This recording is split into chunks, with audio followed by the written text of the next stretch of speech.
ये आखिरी अल्फाज क्या थे और फिर नन्हे मोहम्मद की परवरिश किसने की, चलिए जानते। कुरैश के सरदार, काबा की चाबी के अमीन, सब कबीलों में इज्जत रखने वाले बुजुर्ग हजरत अब्दुल मुत्तलिब बिस्तरे मर्ज पर थे। बड़े बड़े सरदार उनकी चारपाई के पास बैठे थे। उनकी सफेद दाढ़ी सीने पर फैली थी और आंखों में अब भी नूर चमक रहा था, मगर सब जानते थे कि वो साया अब उठने वाला है। लेकिन उनकी निगाहों के सामने बार बार एक नन्हा बच्चा घूम रहा था, वही जो उनके दिल का चैन और सुकून था, वही बच्चा जिनके वालिद को उनकी पैदाइश से पहले ही मिट्टी के सुपुर्द कर दिया गया था और जिनकी वालिदा बीवी आमना भी मदीना के सफर में 2 साल पहले इस दुनिया से रुखसत हो चुकी थी। नन्हे मोहम्मद सल्लल्लाहु अलैहि वसल्लम जो अभी सिर्फ 8 बरस के थे, मगर उनकी पेशानी से एक अजीब सी रोशनी झलकती थी। हजरत अब्दुल मुत्तलिब ने अपने पोते मोहम्मद सल्लल्लाहु अलैहि वसल्लम को अपने पास बुलाया, उनके सर पर प्यार से हाथ फेरा और बहुत प्यार से सीने से लगाया और धीमी आवाज में कहा, ये बच्चा कुछ अलग ही है।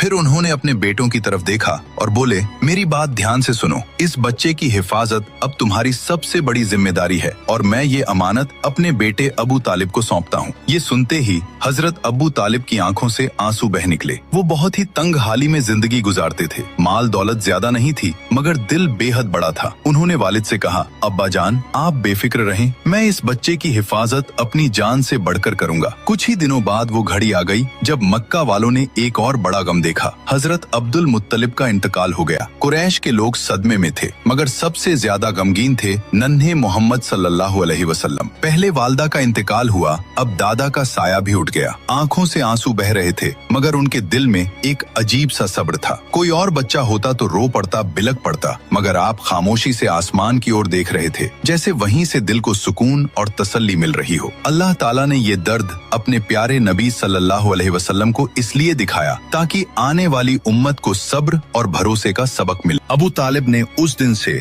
मोहम्मद सल्लल्लाहु अलैहि वसल्लम को अपने घर में ऐसे रखा जैसे औलादों का ताज हो। घर छोटा था, खाने में अक्सर कमी रहती थी, मगर जब भी मोहम्मद सल्लल्लाहु अलैहि वसल्लम साथ बैठते बरकत उतर आती। एक वाकया बहुत मशहूर है। एक दिन घर में बस थोड़ा सा खाना बना था, इतना कि 2-3 लोग ही खा सकते थे। बीवी ने कहा, आज तो बच्चे भूखे रह जाएंगे, मगर अबू तालिब ने नन्हे मोहम्मद सल्लल्लाहु अलैहि वसल्लम को पास बैठाया और कहा, बेटा तुम भी हमारे साथ खाओ। जैसे ही आपने बिस्मिल्लाह पढ़कर खाना शुरू किया, वो थोड़ी सी नेमत बढ़ती चली गई। सारे बच्चों ने खा लिया, घर वालों का भी पेट पूरा भर गया, लेकिन फिर भी थाली में खाना बाकी था। ये है मेरे नबी की बरकत, जहाँ थोड़े से खाने में पूरे घर का पेट भर गया। सुभान अल्लाह। जो लोग नबी पाक से सच्ची मोहब्बत करते हैं, कमेंट में सुभान अल्लाह जरूर लिखें और अगले पार्ट के लिए सब्सक्राइब जरूर